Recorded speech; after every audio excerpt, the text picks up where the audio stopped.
Hey everybody, welcome to another video. I was going through YouTube and I came across somebody's YouTube page that does a lot of music stuff. I can't remember the guy's name off the top of my head. I should have wrote it down so I could tell you. But he had a list about his top 20 most influential albums, and he said that those weren't specifically his favorite albums by those bands, but those are his most coveted albums, the ones that really got him into those different bands and stuff. I'm going to do something very similar, but I'm just going to, because most of the albums that I really cherish by specific bands, like the most influential to me, the ones that got me into that band, is by and large my favorite albums. Like I said, if I was to say this is the album that got me into that band, then I would have to just have one album per band. But with me, because some of these bands span different, long discographies, they have different sections, and so I like the old version, like the 70s version, the 80s version. There's two different versions of the band, and there could even be like some of the ones that I'll mention. Of course, they had an album that came out in like 81, and then they didn't have an album come out until 89. But those are my two favorite albums by that specific band. So I'm going to go through these. Like I said, these aren't based on any other list. It's not like these are the best of all time. These are specifically, and you'll see, because it's a very eclectic list. Predominantly rock. I think all of it's rock for the most part. I'm not going to say heavy metal or whatever it's subgenre. I'm just going to say rock music, because to me that's what it is. You've got rock, pop rock, and I guess most of this is pop rock because it's popular rock, the most popular rock albums. Some of the stuff is semi-obscure. Some of it's still known, but not, definitely. I don't think it ever made the top. Although weirdly enough, one of the bands, which I thought was pretty obscure, actually made the top. It was like the top 40 or top 50 albums of that year, which I find is kind of odd. Maybe it was the top 200. I can't remember what it was, but it was on the Billboard charts, which is like, huh, really? That album? Okay. But let me get into it. I'm going to go through. I pulled my vinyl for the ones that I have, and out of the 20, I'm missing 6 albums that I haven't got yet. I was thinking about buying these also on CD, but I really want the vinyl, and I've had so many times, not so many times, but I've had some of these albums I could have bought 10 times over, but I just hesitated for some reason. Some of these albums are just still sitting in my wish list on Amazon, like the reissues. I just haven't got around to, I don't know, they weren't speaking to me the day I was looking through it, and I didn't, throw it and order it. Eventually I'll get these 6 missing albums, but for now, I've got 14 of them, so we'll go through those, and the other ones I'll just throw up an image on the computer here, which, by the way, Google is useless. Google's image search is completely useless. It's just, there's so many, I'm like, why can I not find a JPEG over like 1,000 by 1,000 of a particular album? And one of them in question was just like, come on, it's just like, it's either a PNG, it's a warp file, it's some other goofy JPEG that won't open right, like some 88 Mac PN, whatever, it's just always some stupid bullshit every single time. It's just like, come on, can I not find a decent freaking image of this album cover? It's mind-boggling. But like I said, Google image search is pretty much useless at this point. Google is pretty much useless just in general. But the image search, especially, whenever it was that they took away where you could hit more images, and it would show you like thousands of images online, and you could go to the biggest one, and a lot of them were huge files. Once they took that option away, it just went downhill from there. But again, this isn't a video where I complain about Google, although I will complain about Google. It's about these specific albums. So I'm also going to go. These aren't in any particular order. I'm going to go by, because to compile the list, I had to go by year. So I'm going to go by year, from oldest to newest album. And it's interesting, just a few things to point out. It's interesting how many albums in a particular year came out that made my list. It's interesting how many of one specific band's albums made the list. It's interesting to know what you're really going to look at. This is exactly what my time frame is of music. My envelope of time of my favorite music of all time. And so we'll go through that, and you'll see how this all kind of plays out. And it's odd also that there was a band who I consider probably my second favorite band really only got one album on the list, which is also odd. Just because, these lists are very hard to make. I mean, I had it up and I just kept thinking about it, and I had like 100 albums at one point on it. And I just keep going down and refining the list. And it's like some albums I just didn't want to see go. And I've got 3 honorable mentions I'll pull out here too, just to kind of mention them. But I'll do that at the end. But just some of the ones are just like I don't know, I don't want to take that one off this list, but I can't. I don't have any room for the ones that I want to keep on the list. So, like I said, very hard list to put together. And it is a working document, meaning that it could change, and this isn't necessarily my definitive list, yet it's pretty close. I mean, maybe 2 or 3 albums could move around. Could either, 2 or 3 albums, could come and go. Outside, I would say 90% of it's pretty much locked in. So, without further ado, let's get to it. I've got a list here. I'm going to go off my notes list. Got the albums pulled up that I do have, and I've got the images up for the ones that I don't. And so, speaking of which, I'm going to try to remember to go back and forth on the screens here, but the first album I do not have on album, and I very much want it on album, and I do not have it, and it's by the band Tangerine Dream, and specifically the album Phaedra. Phaedra is my favorite Tangerine Dream album. This came out in 1974. Was not the first album I heard by Tangerine Dream. The first album that my buddy, who kind of influenced me on music, what he played for me was Lily and the Beach, which I think was 90, maybe it was 90, 91. It was a great album, but then when I just discovered that they had this huge discography of lots of different albums, and this is one of those bands too that covers such a long period of time. I mean, they go back from like 68.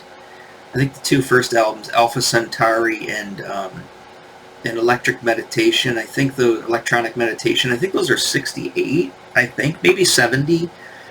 And then the last album that I can remember from them was probably 1994, Raccoon, or 93.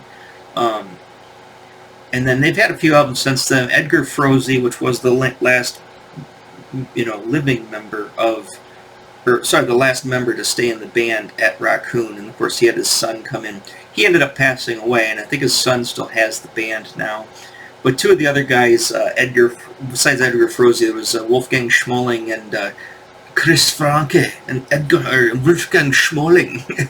Those 2 are probably, that's my favorite lineup, are those 3 guys, and I believe that's who's on Phaedra. It's hard, it's weird, sometimes I listen to this album so many times I didn't really pay attention to who exactly.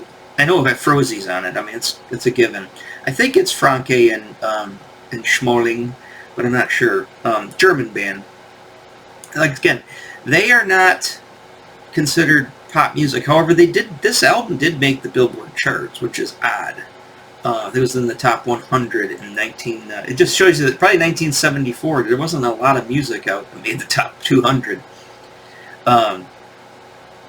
But the next one, oddly enough, here's the thing, there's going to be some Rush albums on here, and oddly enough, my Rush discography, I only have 3 albums right now on vinyl. None of them are reissues, they're all original pressings, but those are the only 3 albums I have. And this Fly By Night's been sitting in my wish list on Amazon for the reissue for months. And every time I go to buy it, I just end up backing out for some reason. I don't know why. I'm weird about it, but I'll eventually acquire it. But Fly By Night, not my favorite Rush album. Again, these aren't in any particular order, but definitely is, as far as the Rush sound, I love Fly By Night. You know, I like the first album. I like all the Rush albums up to Presto. Like I said, I don't usually, even Roll the Bones, and even Roll the Bones is like one of those ones where I gotta kick it to the side. I was excited when it came out. I saw the concert twice that year, where I really got it. You know, I was really excited about a new Rush album coming out. But now going back and listen to it, I can't listen to Roll the Bones. I really don't like Counterparts either, and then Test for Echo don't like. Again, for me, it's you know, I don't even I mean, I would say this is probably the first, because the first, you know, this is the one with the first one, Peart. Sure, it's Peart. I think he'd know. Anyway, so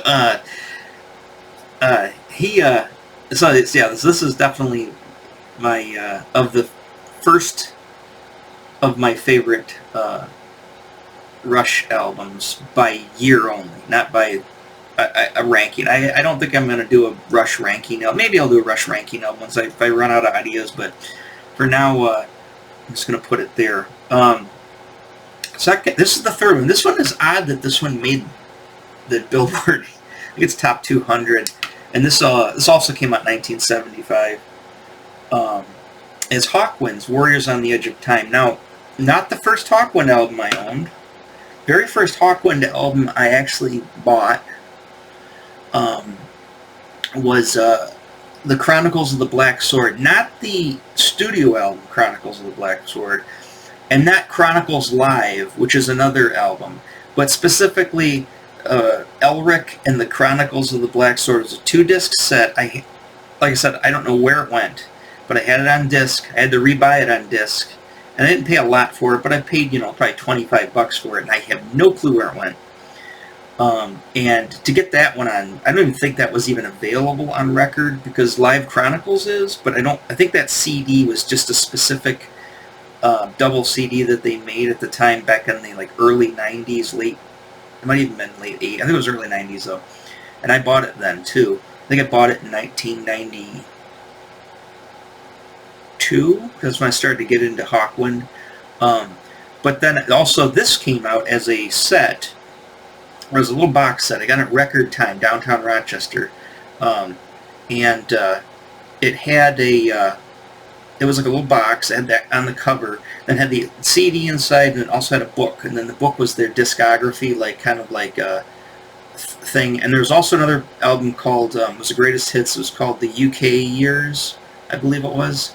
Hawkwind something, the UK Years, I can't remember. Those are my first forays into Hawkwind. So this was one of them, but wasn't the first one I bought. I said I bought the the Chronicles of the Black Sword, then the UK Years, and then I got this, and I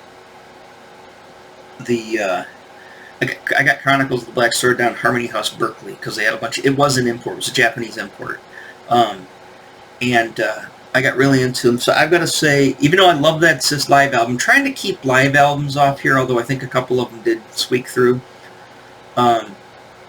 This one is probably my my absolute favorite of all the Hawkwind albums. So it's very... It's got a song called Masters of the Universe on it. I mean, come on. Assault and Battery is on this. Michael Moorcock does a bunch of like narration through it, as he did in the Chronicles of the Black Sword. So this album is like, even though I discovered it later in life, it has become part of my id.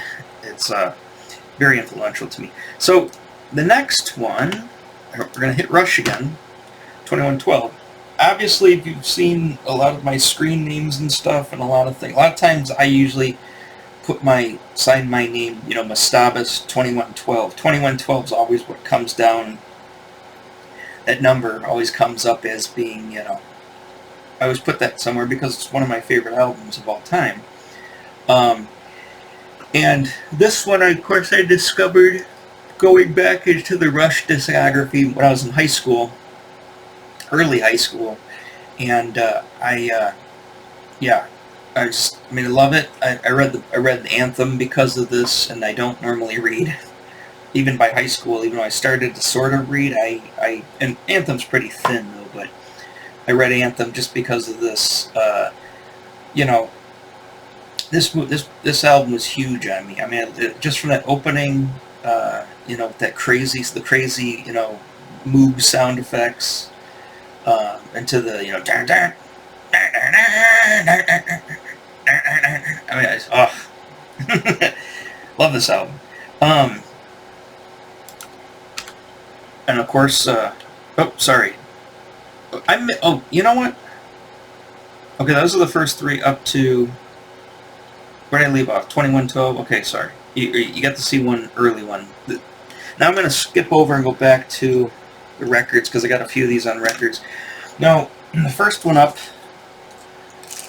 Cheap Trick, Heaven Tonight. Probably my favorite Cheap Trick album of all time. There's another one that's on here that I would say should be my first one. However, closer listen to it, this is a better album by far. I mean, it's probably the best Cheap Trick album. And I believe there's 3 Cheap Trick albums on this. They're a pretty influential band. Rick Nielsen was very influential to me. And I'll get into, I'm going to get into me playing guitar or bass or drums or whatever, any musical instrument. I'm going to get into that kind of as the albums progress, because it's funny. My son started playing when he was 10 years old, late 10, so he's been playing over a year. He's 12 now, he just turned 12. And there was 2 times in my life that I should have picked up the guitar. I should have started playing it, and both times it didn't happen, and I'll explain why with those coming up here. I really didn't get into playing guitar. I'm going to say probably until 1992, maybe 93. I mean, actually owning a guitar that's mine, I didn't borrow from anybody, and started playing it heavily. Because remember, I started with bass, and I'll get to that too. So, like I said, this is why these albums are so influential to me. So, again, Heaven Tonight, favorite, and Cheap Trick album. Next one up, of the same year, and this is where I went the live album. I figured I'd have to, and you guys know, is Kiss Alive 2. I would probably put Rock and Roll Over, obviously, is my favorite studio album, so I should put that as the main album, but I think, even though I had that on cassette, or on 8-track, I think I'm going to say Alive 2, because really, I mean, it became such a thing for me with the open gatefold and everything, and playing this on the turntable when I was back in 1978, getting this for Christmas. I mean, yeah, I got the 8-track and stuff right around that time as well, same year, but I'm gonna put the live album as my favorite, just because it also has a lot of songs on there that weren't on Rock and Roll Over, but definitely Alive. Like I said, most influential Kiss album, but not my favorite Kiss album. And then, so that brings up an honorable mention. My first honorable mention is obviously the Ace Frehley album. And I would say an honorable mention also should be Rock and Roll Over. However, I'm going to say Ace Frehley album just because it really got me into wanting to play guitar. So actually, this right here would be the first time, but it was in kindergarten. My son wouldn't have picked up a guitar. But if I was just been a little older, my parents would have thought about it, and it just seemed like it was the logical thing. If not that year, not 78, then by like say 81, 82, my parents should have went. Even by 83, my parents should have went. You know what? I think he wants to play guitar. And this is probably what would have done it. So, like I said, that's just an honorable mention. Where are we at from here? We're going to another Cheap Trick album, Dream Police. I would say probably, as far as the older, and again, this is one of those bands that there's 2 different time periods when they were popular. And this is the awesome follow-up to Heaven Tonight. I don't know which one I like, but I'm still going to say Heaven Tonight I like better. It's got Surrender on it. It's got it's got Heaven Night. This one's got Voices. This has got Dream Police. This has got You Didn't Know What You Were Looking For. I'm sorry. Until you heard them. That's Voices. What was the other song? Way of the World? It's the way, or is Way of the World on? I can't remember. This is a great song too. But I'm going to put Dream Police, again, Rick Nielsen next to Ace Frehley at this time. Well, not at this time technically, but Ace Frehley probably one of my, Rick Nielsen also one of my very influential guitar players. I've been playing Surrender like crazy on the Leo James lately, trying to perfect that one. And you know what's funny is, you know what I like about Rick Nielsen is not afraid to write a hit song and not put a solo in it. Like I said, I'm not a lead guitar player. I mean, I don't have those kind of chops. I can play like simple melodies, like I can play melody guitar solos where it's not fast, no hammer-ons, no pull-offs, maybe a little bit of a pull-off, or like kind of a walking a little bit, but no sweeping, none of that stuff. And the thing is, I really like a song that's such a solid guitar song. It's like, that is a solid guitar song with some great guitar parts, and there's no solo. I love that. And Nielsen could do that pretty easily. I mean, She's Tight, another great song that he did with no solo. I'd have to go back and look through all the Cheap Trick songs to see how many Nielsen did. Are just such hard-rocking, just kick-ass guitar songs, and there's no solo. It's on rhythm and vocals alone, with some some cool drums in it, and of course Peterson's 12-string bass. That's what makes them such a unique band. And again, this is another band. They're comic book characters. Remember, across the board, a lot of my favorite, even though music is something you listen to, I still think about it as a total package. And again, somebody coined this phrase online, and I like the use of it. And I am guilty of it 100%. I'm not going to hide it behind it, but I listen with my eyes. I'm an artist. I do comic books. I'm a visual artist person, right? I love the sound of stuff, sure, but the thing is, my senses, when I take something in first, before anything, maybe, before even smell, because I like to smell everything. But before I listen, I see. And the thing is, like I said, Kiss is a prime example. Before I listened, I saw. And with Cheap Trick, before I listened, I saw. And so I just, Rush too. Before I listened, I saw. So I listen with my eyes.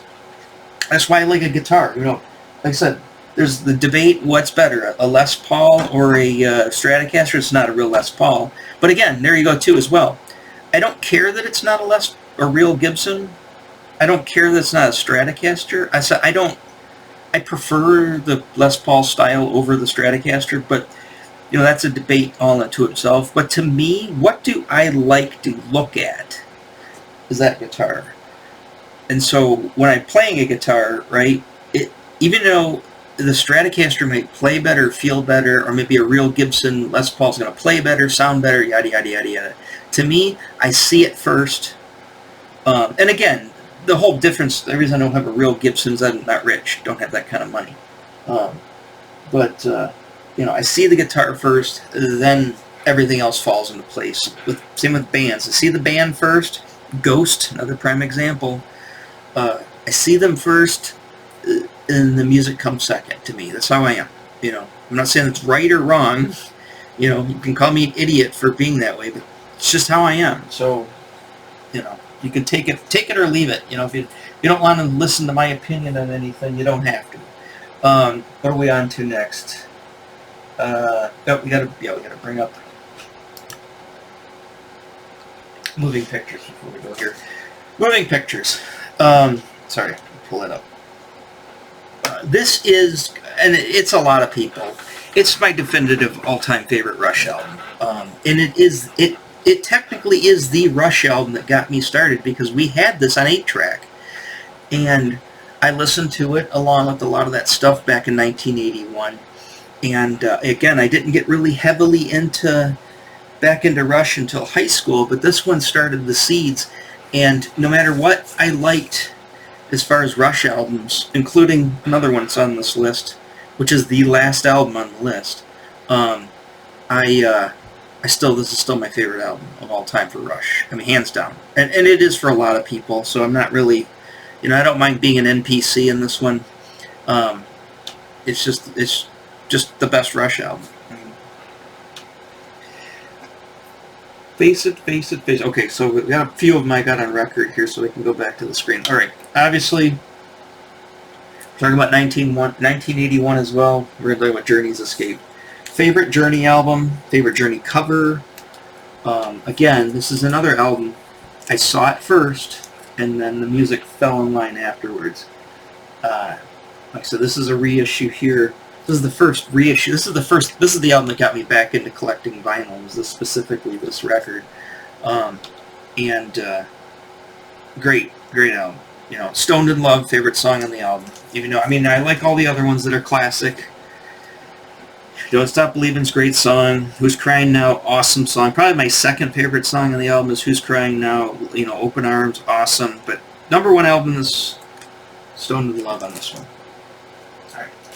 Let's go on to the next one. We are going to hit up Blue Oyster Cult, Fire of Unknown Origin. I'm going to say, here's the thing with Blue Oyster Cult, and it also plays into the next album that's going to come up here on this list.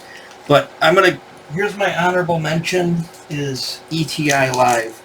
And the reason I didn't make the cut is I didn't want to fill this with a lot of live albums. Obviously, I've got Kiss Alive 2.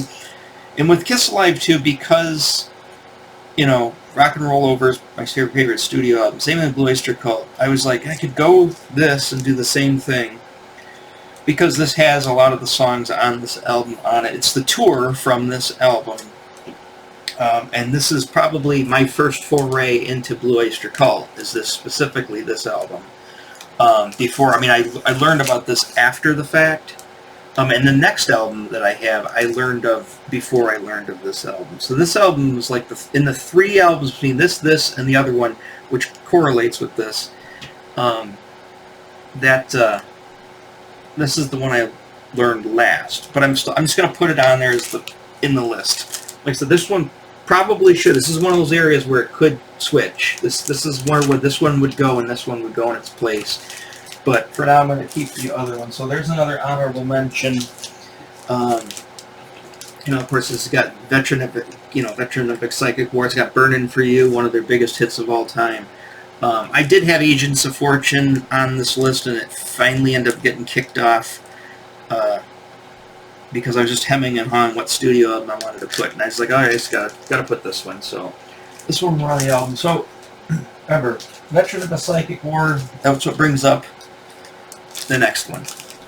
I don't know what number we're on here. We still got about, I think we're on 1, 2, 3, 4, 5, 6. We're on 10, I think. I can't remember. What one are we on here? 1, 2, 3, 4, 5, 6, 7, 8, 9, 10. Okay, that one was 10. This is 11 out of the 20. Again, I watch my video on. I've got videos on some of these albums. I've done pretty more in-depth video on it, but definitely huge influence on me is this movie and this album. This is pretty much. If I didn't know about a band, this is the album that solidified my love of specific bands, including specifically Blue Oyster Cult and Cheap Trick. There's two great Cheap Trick songs on this album.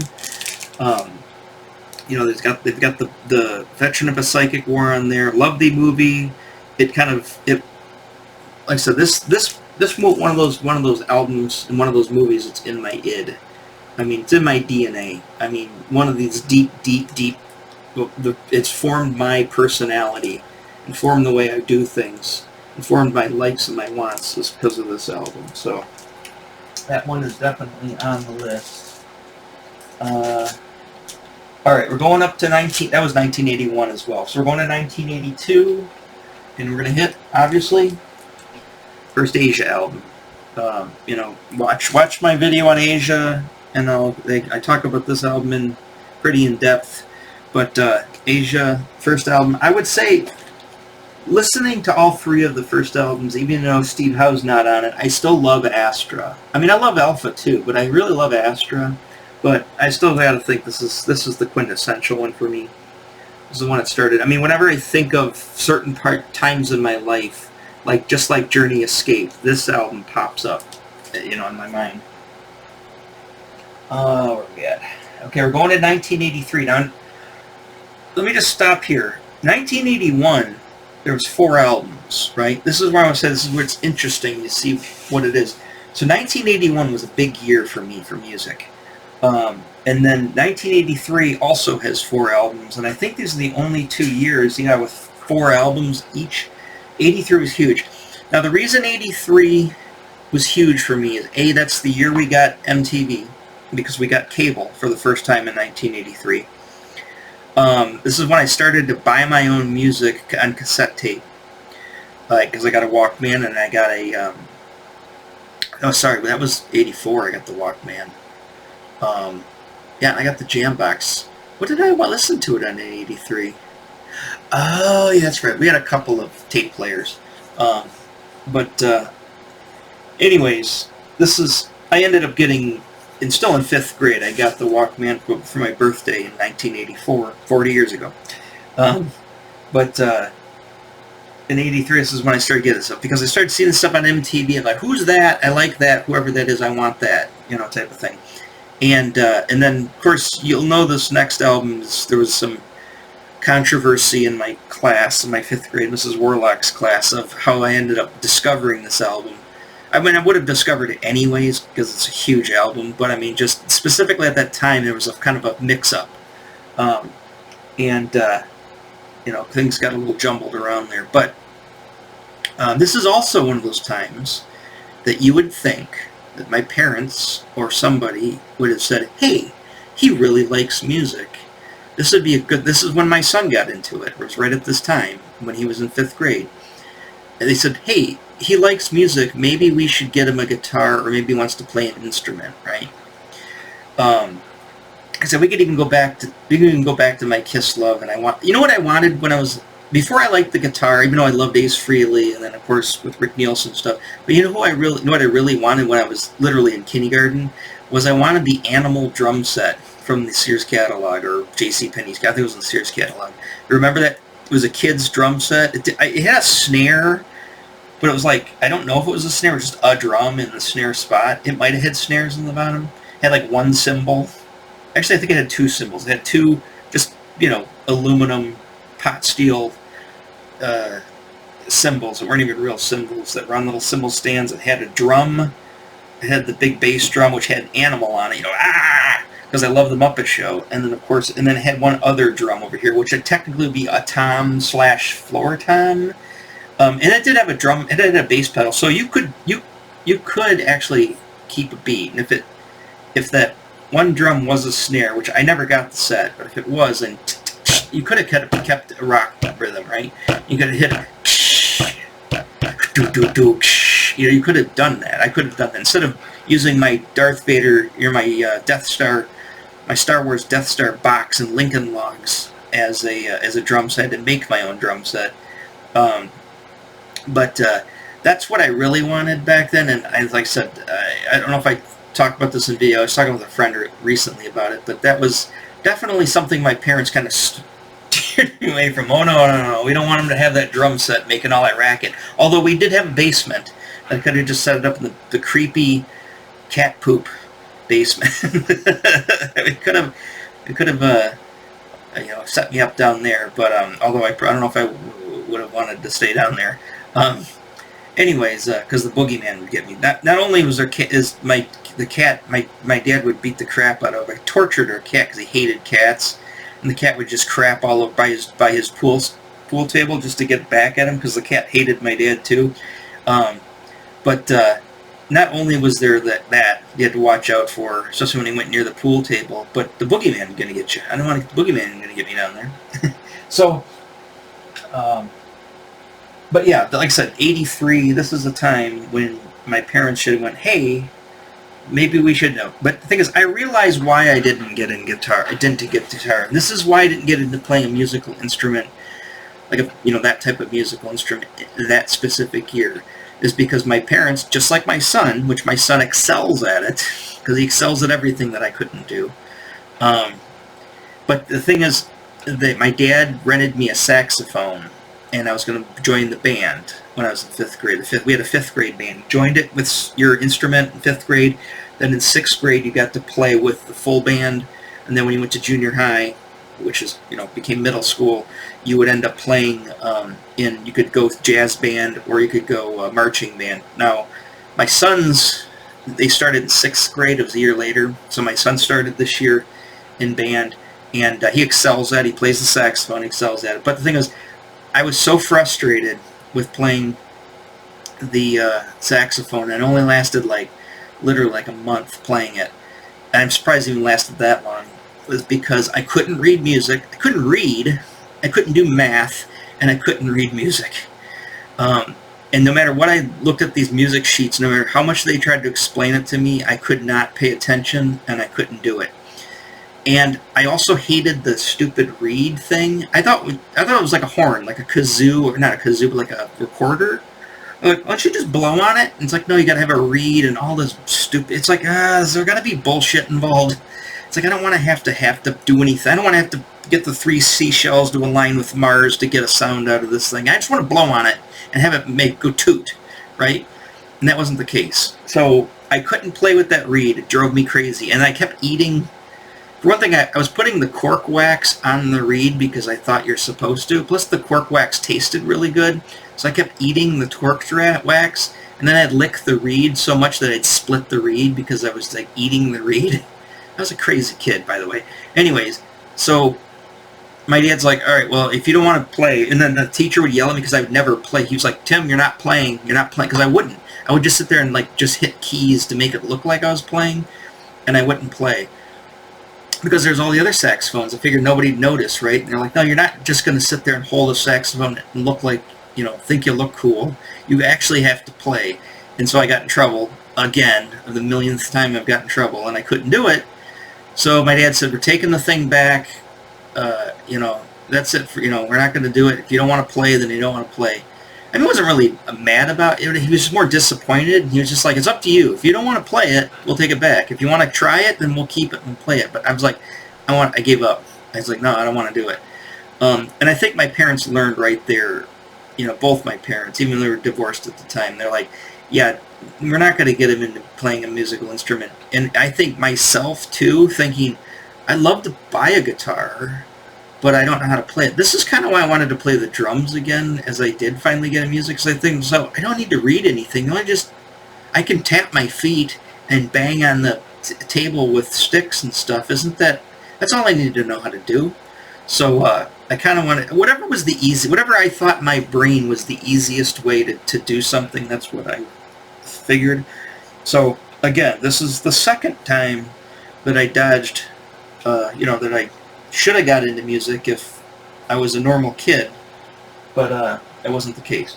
So first off, 1983. Remember, I had a story behind this album. Go listen to the video on Pyromania, because I have one on there, and I'll tell you the story about it. But favorite Def Leppard album. Love this album. Love this cover. I just saw it recently. I was going to do a video on this, but I didn't. But there was a video they did. I guess it was only available for 24 hours, because then they pulled it. But I guess I watched it that evening, which I think was a Friday. And it was last Friday or Friday before. That was last Friday. They had the Def Leppard live at Whiskey A Go Go just recently, and oh my God, it's like, if you listen to these bands that are in their 60s.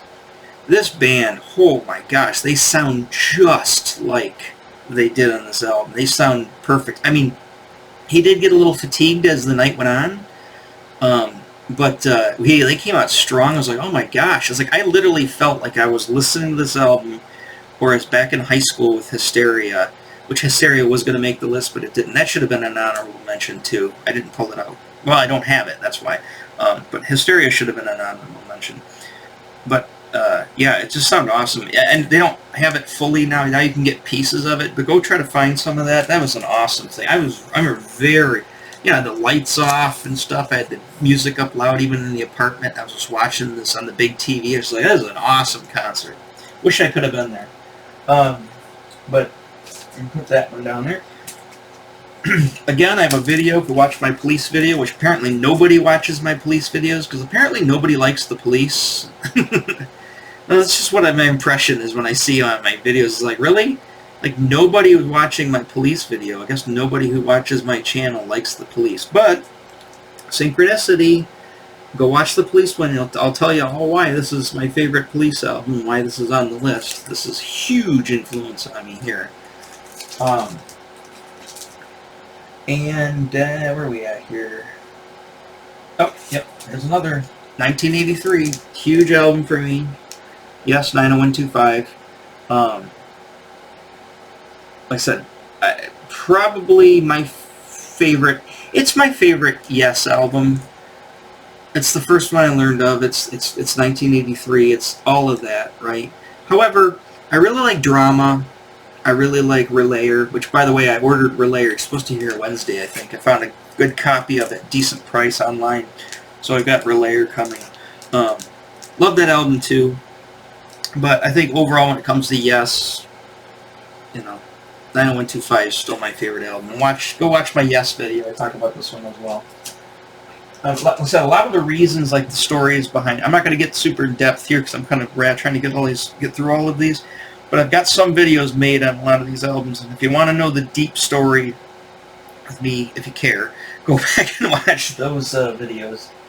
Last of 1983, and again, there's a video on this one as well. Peace of Mind, my favorite Iron Maiden album, my first Iron Maiden album, the album that got me into Iron Maiden, is Peace of Mind. Again, 1983. It was the Flight of the Icarus music videos which did it for me, and I was sold ever since. But yeah, Iron Maiden definitely one on there. So we're gonna go to 1984, and obviously we can follow it up with my second favorite Iron Maiden video, or my second Iron Maiden album, Power Slave.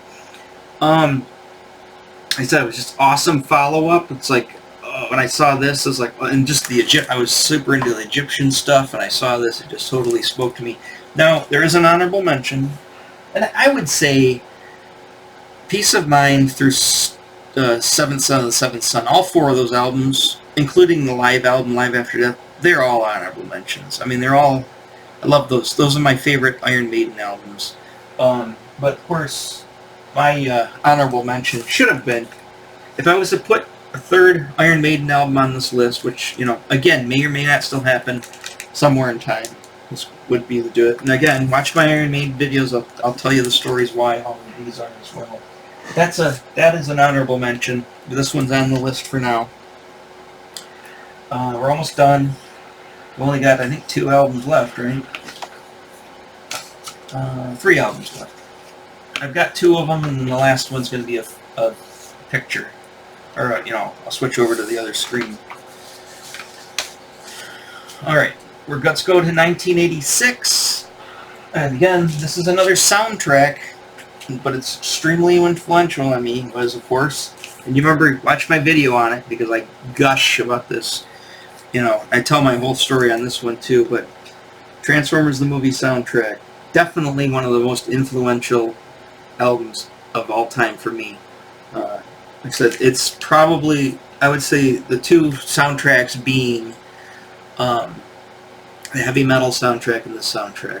I love science fiction movies, I love animation, I love the Transformers, I love hard rock and, you know, or rockin' soundtracks, I love them.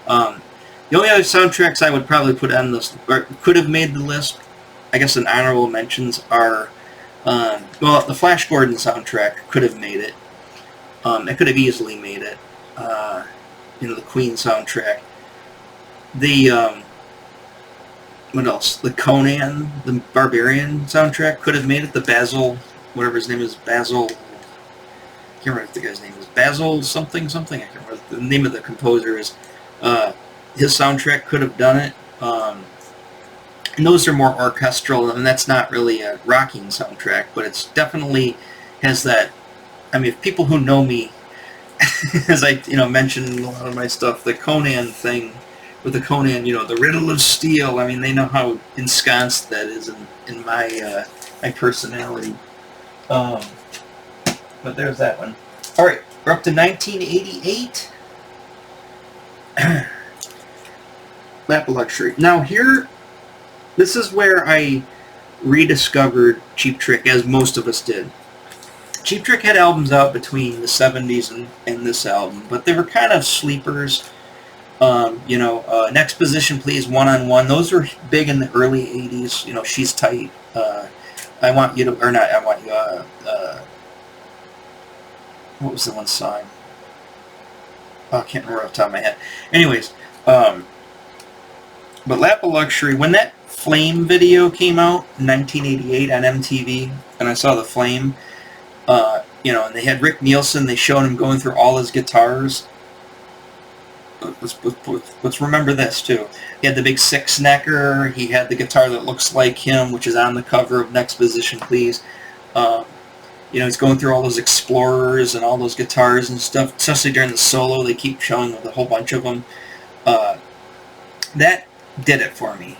And it reinvigorated my love of Cheap Trick, as it did with a lot of people. And that was another point in my life where it's like, I want to play guitar. And the reason why was, I used to go to this music store called the Music Box on Van Dyke. And when I went there, they had, this is where I was trying to get into playing the drums. And I was looking at getting drums and stuff. And there was this is 1988, it was while I'm in high school. And there is a yellow Gibson. It looked like, I think it was a single cut. I'm assuming it was a Les Paul style. But it was more like, it wasn't like a burst, or it didn't have the pick guard. It was more like studios have the pick guard. It was like a plain Jane single cut, but it was all like banana yellow. And the thing is, when I saw that, and then they had like next to it, they had a little thing with all these picks, and they had like checkered picks. And then I remember they had next to that, they had a bunch of guitar straps, and they had like checkerboard. And when I saw all of that stuff, I went, I said, I could totally put together a Rick Nielsen kind of thing going here. I could get a checkered picks. He doesn't necessarily play a yellow Gibson single cut, but the thing is, it looks very much like something he would play. And I really liked that guitar. I really liked that guitar. It just really spoke to me. Crazy, over-the-top banana yellow. I wanted a checkered guitar strap. I wanted checkered picks. I wanted to be Rick Nielsen is what I wanted to be. And I saw that, and then I said, how much is it? And it was a used guitar. It was on a guitar stand sitting on top of the glass case where all the other stuff was. And I said, how much is that? And they go, I think it's $299 or $300. It's got on that sticker. And then I remember, this is 1988. And I'm like, $300? Jesus.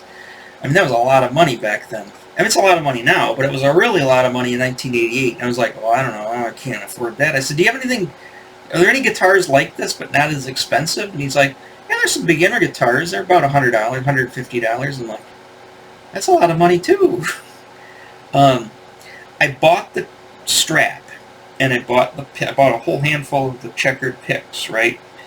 And I also saw that they had a yellow guitar cord. I was like, oh, I could go, I gotta be all matchy-match, right? My son, I want to be matchy-match. I had to be matchy-match, and I had to be totally over-the-top like Rick Nielsen. I didn't buy the cord, but I bought the strap and I bought the picks in preparation for, if I didn't get that yellow Gibson, I would have gotten something at the time.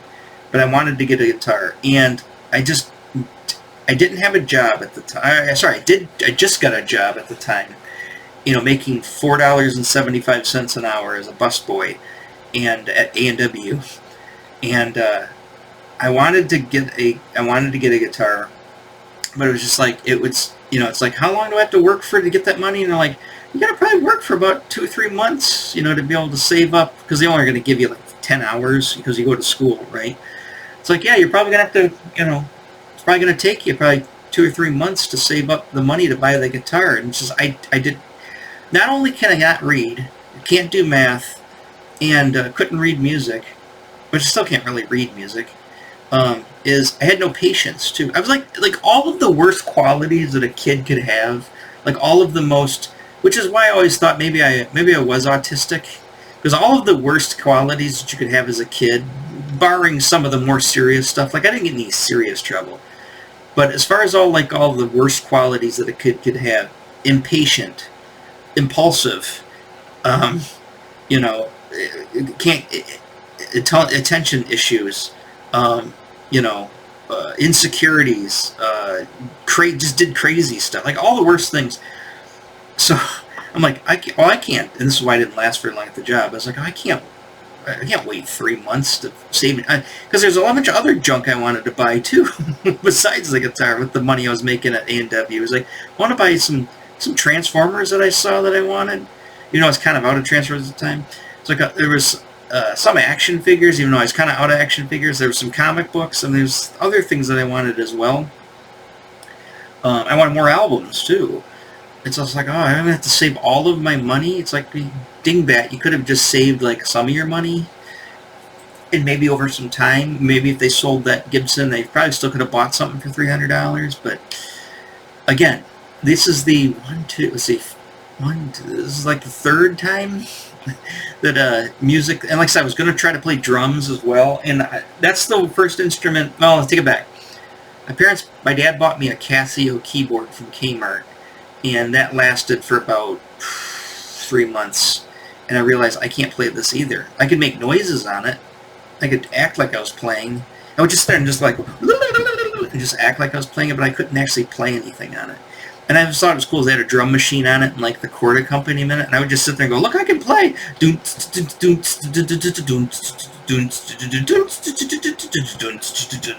Not even any, like, you know, structured chord progression, just hitting keys. So that didn't last very long. But the drums was the first, because I would play Rush albums with. I bought a pair of drumsticks, and I'd sit there at my bed. I had a bunch of milk crates that I sat on. It's 2 milk crates I sat on, a red one and a blue one.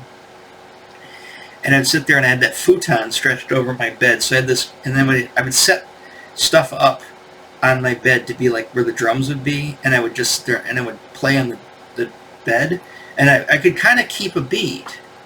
And I was like, wow, maybe this is the calling. Maybe I can play drums. I don't have to read music or anything. So I ended up getting a drum, and then I'm getting a hi-hat cymbal, and I could. Then I got a bass drum. Now I'm getting way too loud to live for a trailer. And I ended up getting a crash cymbal my senior year. And then I eventually got some drums, and I got a couple more, and then I had a drum set. But I could only play, I couldn't even do I couldn't do that. I couldn't, my right foot, I could only just go pam tick tick tick pam tick tick tick pam tick tick. That's all I could do with my right foot. I tried to go, and it would just throw me off. So I realized, all right, I can't play the drums either. So what's left to play? Somebody said, why don't you play the bass guitar? This will lead me into my next album, and the last one, 1989. I don't have it. That's right. I gotta go to the screen. Oops. Let's go skip past it. It's same band. Obviously, it's Geddy Lee. And again, I know a lot of people hate this album, but I love Presto, and it totally reminds me of 1989 and the New Year's Eve switch over to 1990. Red Tide, Superconductor, all of that stuff. I mean, this album is still one of my favorite Rush albums of all time. It's my third favorite Rush album. Even though I love Craig Grace Under Pressure, I think it's great. I love Signals, but I really love Presto, and I know a lot of people, it's like their last album on their list. But for me, it's up there because of all of the stuff that was going on at the time. And again, this is when somebody said, hey, why don't you play the bass guitar? It's not that hard. And I was like, okay. Of course, look who I'm listening to. It's not that hard, right? Yeah, sure. I'm just going do do do do do do do do do do do do, which is what people said. Yeah, just start basic. Don't try to get crazy. Not only am I impulsive, not all. Another thing to add to is I'm delusional. And I was what do you call? What's the word for it? I guess it's delusional, delusions of grandeur. You think in your head, oh, I really want to play like Geddy Lee. I want to be Geddy Lee. I always wanted to be somebody else besides who I was. I want to be Geddy Lee. And I really love that black wall bass he has. But he also loved the red wall bass he has. And it's just like, oh. And then, like I said, my one friend let me borrow his, it was a Squier Bullet. I thought it was just a P bass. It was a Squier Bullet. He let me borrow that. I started to get it. I could do the do. I could follow along with the song and just play the simple root notes of songs, as long as they weren't too fast. I was like, okay, I can do this. And then my other friend, the friend who got me into Tangerine Dream, who was also, was huge, one of my Rush buddies. He, which I went to see this concert that year with that person. He said, hey, I've got a red Yamaha bass, and I got the amplifier, the Yamaha amplifier. He says, if you want to borrow it, you can. And it was red, and it didn't look just like it, but in my mind, it looked just like Geddy Lee's red wall bass. And I was just like, oh, that's awesome. So I borrowed that, and I got better. And I started to be able to play the bass. I was like, you know what, I can play the bass. And I started to learn a few harder bass lines, and I started to play some Police, some Sting stuff, which wasn't as hard as Geddy, but it was still kind of challenging. I started to play some Chris Squire stuff, Owner of Lonely Heart, stuff like that. I started to be able to play some more difficult songs on the bass. And like I said, I just talked to this guy. I said this in the video before. I just talked to this guy not that long ago, and I so want that. I so want that Yamaha and not Sweetwater, Reverb. Somebody, I think it's gone now. I have to go check. Somebody on Reverb is selling that specific bass, and it was in pretty good condition. It was a 1990. Sorry, it was It says it was 1991, but the thing is, it couldn't have been, because this was. I borrowed it from him in 1990. I don't think it was 91. But that, like I said, it could be wrong, but I think it was, because I graduated high school in, spring of 1991. It could have been. Now that I think about it, he probably had just gotten it. He bought it used, too, so somebody had just bought it and traded it in. And then he got the amplifier with the deal, too, and it was like a, 25-watt 35-watt amplifier. But that makes sense. Oh, no, that does make sense. So it was my senior year in high school. I had that. And I still had the drum set at the time, too, until I finally got rid of the drums. But anyways, I kind of, that's kind of where I left off. And a band, the only newer band, I mean, I love Ghost, obviously this is way after the fact, but Ghost has not grown on, Ghost has not been in my life long enough to make this top 20 list. But an album that was gonna make this list, it's a bass driven, it's also indicative with Geddy Lee, was Sailing the Seas of Cheese. Now I had it on the list for the longest time for 1991, my senior year. And then I just had to I couldn't make room for it, so I had to axe Sailing the Seas of Cheese. My favorite Primus album. And again, when I learned of that album and Les Claypool, I really wanted, that's really kind of what kept my, and then of course being a huge Chris Squire fan and being a huge John Wetton fan, it kind of what brought me into playing the bass for so long. And that was pretty much the primary instrument that I played up until the long period of time where I didn't play anything, was that. Now, my first guitar, I finally got a guitar in 1992. I bought it used. It was that Hohner Steinberger headless guitar that I got from those two guys I was playing with. I was playing bass with those guys in a band. He sold me the guitar, and then I ended up getting a Crate tube amp, which was okay. I don't like Crate amplifiers, but it sounded pretty good. And then eventually I ended up getting that white Stratocaster, the Mexican Strat with the Marshall amplifier. But yeah, and that was right around the time that I was really getting the Hawkwind too. So, but as you notice, there's a few things, like I said, that to walk away with this list. We're ending up on an hour here. Is let me pop back off here. My two biggest years for music, 1981 and 1983. 78 was big.